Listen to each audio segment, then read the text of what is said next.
Bismillahirrahmanirrahim. Assalamualaikum warahmatullahi wabarakatuh.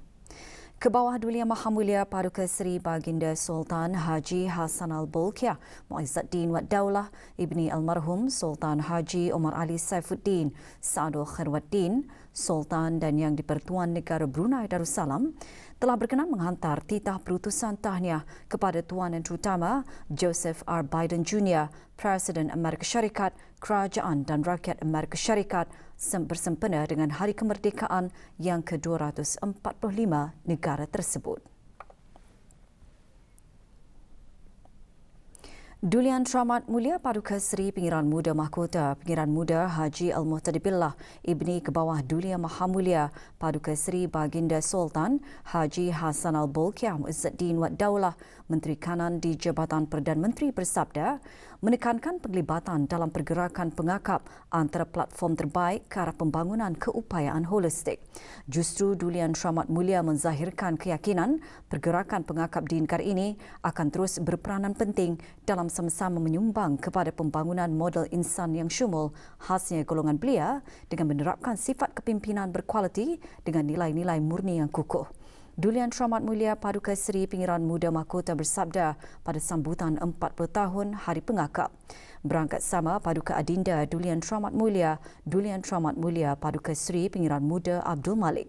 Majlis berlangsung di Ibu Pejabat Persekutuan Pengakap Negara Brunei Darussalam PPNBD Gadong. Keberangkatan Duli Yang Teramat Mulia Paduka Seri Pengiran Muda Mahkota selaku Ketua Pengakap PPNBD dijunjung oleh Yang Berhormat Major Jeneral Bersara Datuk Paduka Seri Awang Haji Aminuddin Ehsan, Pimpinan Orang Kaya Saiful Muluk, Datuk Seri Paduka Haji Abidin, Menteri Kebudayaan, Belia dan Sukan.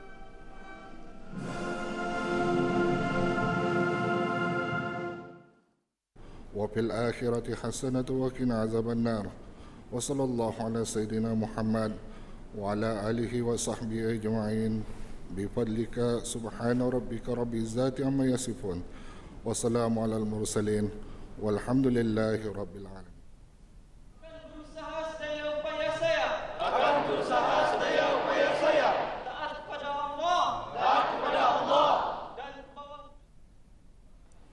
Awang Haji Matusin bin Orang Kaya Surah Haji Tuba yang dipertua PPNBD dalam sembah alu-aluannya antara lain menyembahkan mengenai keahlian persekutuan yang semakin meningkat. InsyaAllah, Persekutuan Pengakap akan meneruskan usaha untuk mendapat sebanyak mungkin keahlian untuk menghampiri sasaran rancangan strategik persekutuan 2014-2024. Dalam sabda, Duli Yang Teramat Mulia menekankan pembangunan model insan yang syumul mustahak dalam mengharungi arus globalisasi yang pantas berubah serta mendorong kepada pelaksanaan perubahan dalam setiap aspek kehidupan.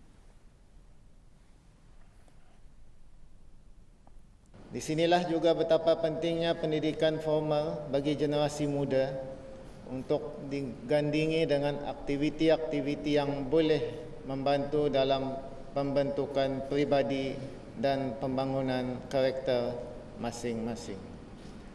Justru penglibatan dalam pergerakan pengakap yang disifatkan sebagai pergerakan pendidikan informal merupakan antara platform terbaik ke arah pembangunan keupayaan holistik yang dimaksudkan. Sikap selalu bersedia dalam konteks being prepared and staying relevant yang diterapkan dalam diri seorang pengakap jugalah yang mendorong untuk berbakti secara berterusan. Ini telah dibuktikan melalui penglibatan mereka sebagai barisan hadapan menangani pandemik coronavirus di negara ini. Pada hemat Duli Yang Teramat Mulia, kecenderungan dalam kegiatan sukarelawan yang ditunjukkan oleh warga pengakap boleh diterjemahkan kepada 3 ciri unggul dalam kehidupan bermasyarakat dan bernegara, iaitu tumpuan dan komitmen yang tinggi, kefahaman tentang keperluan setiap yang dibantu dan sikap tangkas dan mudah mengadaptasi dengan keadaan dan persekitaran.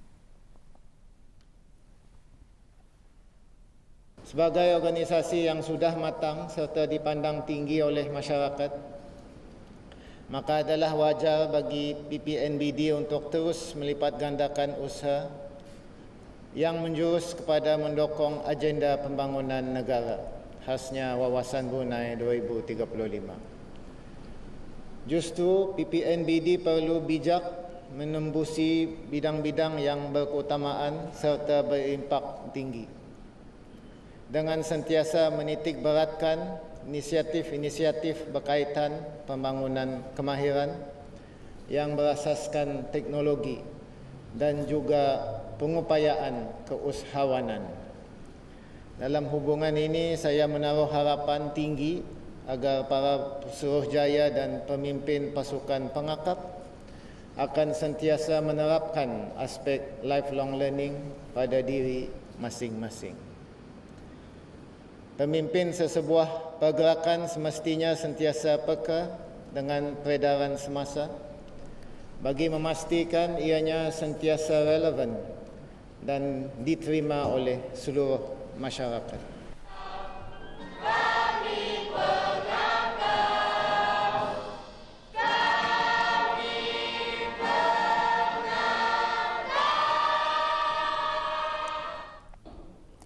Dulian Teramat Mulia Paduka Seri Pengiran Muda Mahkota berkenan menyempurnakan pengurnian pingat-pingat pengakap kepada 102 pemimpin pengakap.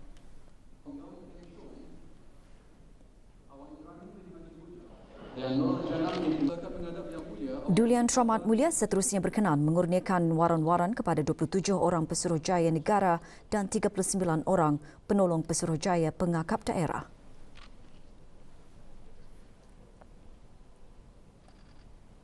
Dulian Teramat Mulia juga berkenan mengurniakan sijil penghargaan kepada pengetua-pengetua dan guru-guru besar sekolah yang mempunyai pasukan pengakap. Anugerah Baden-Powell pula dikurniakan kepada 12 orang ahli pengakap Kelana.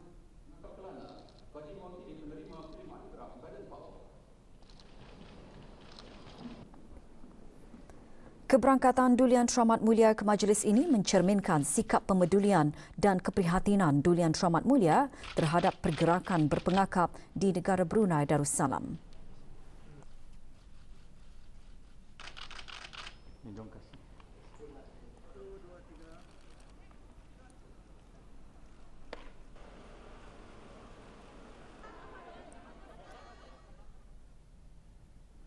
Persekutuan Pengakap Negara Brunei Darussalam merupakan sebuah persekutuan yang mempunyai keahlian merangkumi pelbagai lapisan masyarakat tanpa mengira umur. Para ahli pengakap yang berpengalaman berupaya untuk menjadi pembimbing kepada ahli-ahli yang lebih muda, iaitu sebagai mentor dalam pelbagai bidang, khususnya dalam perkhidmatan sukarelawan kepada masyarakat. Dalam temubual bersama RTB, beberapa ahli pengakap yang lama menyertai persekutuan tersebut mengongsikan minat dan dorongan dalam terus bertahan dan terlibat dalam persekutuan pengakap. Yang penting dan juga rela.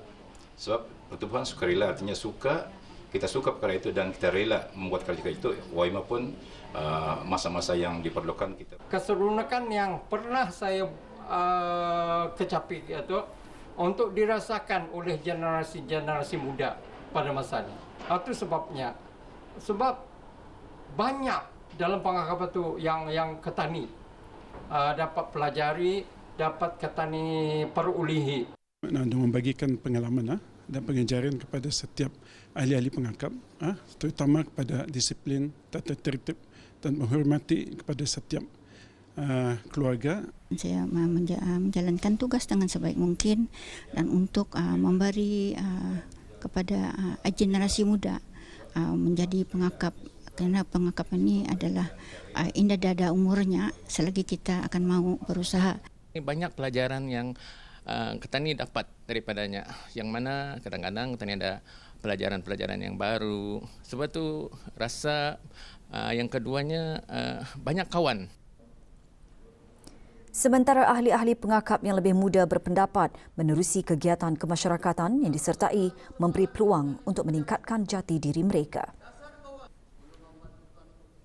Menambah pengalaman dari segi pembelajaran juga sama physical in terms of camping and then rambling apa. Kami mempunyai cabaran yang boleh membuatkan kami lebih more resilient dalam menghadapi cabaran, especially untuk masa depan nanti. Negara Brunei Darussalam mencatatkan satu kes import baharu jangkitan COVID-19 kemarin, menjadikan jumlah keseluruhan kes di negara ini meningkat kepada 262.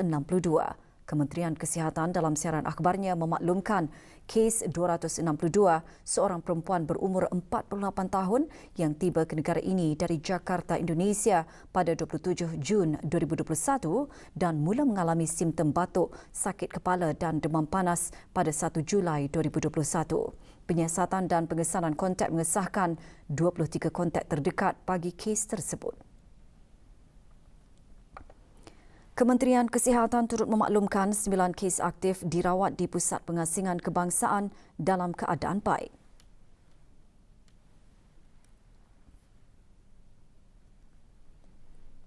Kes terakhir jangkitan tempatan COVID-19 dilaporkan pada 6 Mei 2020, manakala jumlah kes import sejak kes jangkitan terakhir tempatan dilaporkan sebanyak 121 kes.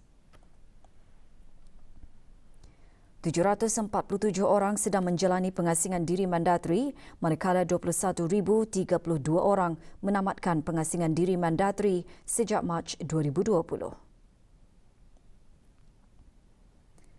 Dan 483 jumlah sampel ujian dilaksanakan, menjadikan jumlah keseluruhan ujian makmal dijalankan sejak Januari 2020 142,228 ujian. Maklumat lanjut dan perkembangan terkini, layari laman sesawang Kementerian Kesihatan dan talian Kesihatan 148.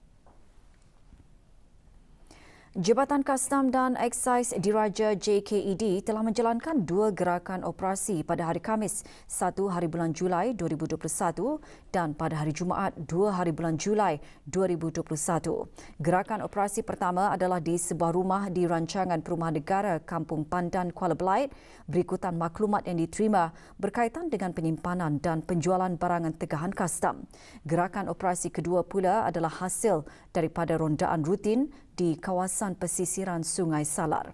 Gerakan operasi pertama telah berjaya menahan barangan tegahan kastam yang disembunyikan di dalam beberapa buah bilik seperti 137 karton dan 36 tin minuman keras pelbagai jenis, 268 karton dan 48 paket rokok pelbagai jenis, beberapa paket mercun dan peralatan vape termasuk beberapa botol jus vape.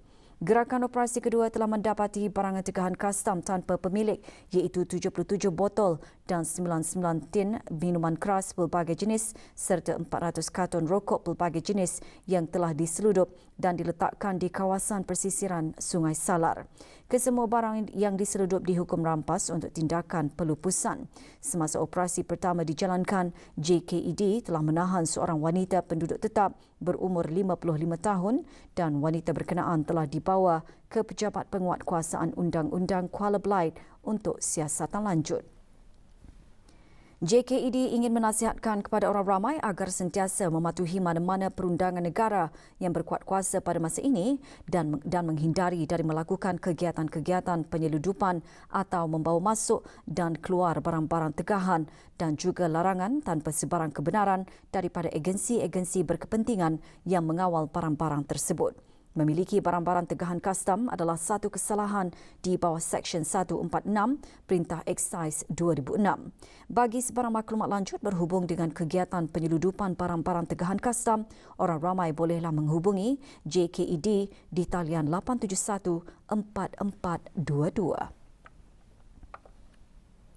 Bulan Julai diisytiharkan sebagai bulan bahasa dengan harapan agar rakyat memiliki sikap dan semangat positif untuk menjadi satu bangsa yang bermaruah serta mendaulatkan bahasanya sendiri iaitu bahasa Melayu. Dengan peranannya memartabatkan bahasa Melayu, Dewan Bahasa dan Pustaka pada tahun ini merancang sambutan Bulan Bahasa 2021 diadakan secara pendekatan senegara.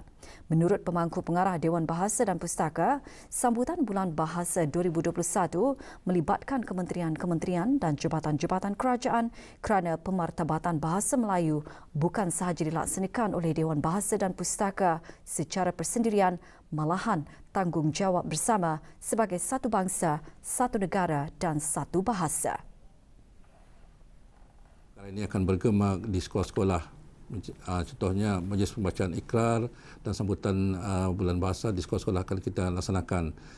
Ini adalah pendekatan senegara.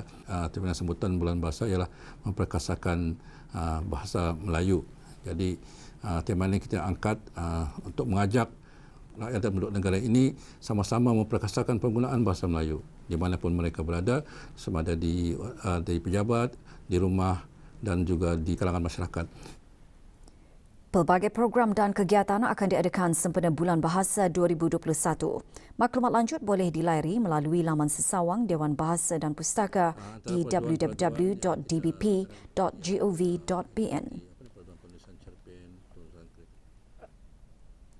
Jabatan Perancangan Ekonomi dan Statistik JPES Kementerian Kewangan dan Ekonomi akan mengadakan klinik e-sensus bagi banci penduduk dan perumahan BPP 2021. Klinik akan diadakan hari ini di Pusat Membeli Belah Times Square bermula pukul 10 pagi hingga 9 malam dan pada 6 hingga 8 Julai 2021 bertempat di Kementerian Pembangunan dari pukul 8 pagi hingga 12.30 hari dan pukul 2 petang hingga 4.30 petang. Sementara itu, bagi memberi peluang kepada orang ramai melengkapkan e-sensus masing-masing dengan teratur, pengendalian e-sensus bagi peringkat kedua BPP 2021 ini dilanjutkan sehingga 21 Julai 2021. Sebarang kesulitan untuk mendaftar atau mengisikan e-sensus dialu-alukan untuk mengunjungi klinik e-sensus yang dijalankan. Perkembangan berita luar negara. Pihak polis di Indonesia mengenakan sekatan yang lebih ketat dengan menjalankan ratusan sekatan dan pemeriksaan jalan raya di seluruh Pulau Jawa dan Bali kemarin dalam usaha mengekang penularan COVID-19. Negara tersebut mencatatkan rekod kes jangkitan baharu dalam tempoh 12 hari yang lalu, di mana Jumaat lalu lebih 25,000 kes harian dengan rekod kes kematian lebih 500 orang dicatatkan. Pulau Jawa dan Bali dikenakan sekatan yang lebih ketat dari segi pemeriksaan perjalanan kepada makan di restoran serta aktiviti sukan luar sehingga 20 hari bulan ini. Perintah itu akan dilanjutkan sekiranya kes jangkitan harian kurang dari 10,000 kes. Perintah sekatan yang lebih ketat itu juga menempatkan lebih 21,000 anggota penguatkuasaan. Tentera Colombia berjaya merampas 6 tan metrik dadah kokain dari pihak gerila Tentera Pembebasan Negara Berhaluan Kiri ELN di sebuah hutan di tenggara negara itu. Rampasan dibuat semasa satu operasi yang dijalankan di kawasan luar bandar iaitu di wilayah Narino. Dadah-dadah berkenaan ditemui di sebuah kompleks yang membekalkan ELN keuntungan bulanan bernilai $8 juta. Di sebalik usaha memerangi penyeludupan dadah selama berdekad-dekad, Colombia masih menjadi salah sebuah negara pengeluar terbesar kokain dan terus berdepan desakan dari Amerika Syarikat bagi mengurangkan tanaman dadah tersebut serta penghasilannya.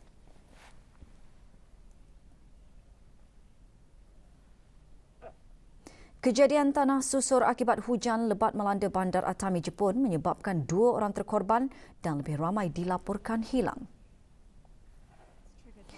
Perdana Menteri Jepun Tuan Yoshihide Suga dalam pada itu melantik sebuah pasukan petugas bagi menangani krisis berkenaan dan memberi jaminan kepada penduduk awam bahawa usaha menyelamat sedang dijalankan dan menggesa para penduduk di kawasan terjejas akan sentiasa berwaspada.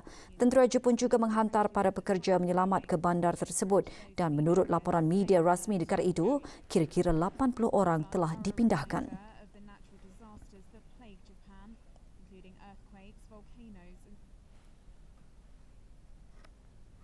Sukan, perkembangan Euro 2020. 2 perlawanan suku akhir berlangsung tengah malam tadi dan awal pagi tadi. Menyaksikan Republik Czech tewas kepada Denmark 1-2 dan Ukraine tumpas kepada England dengan jaringan 0-4.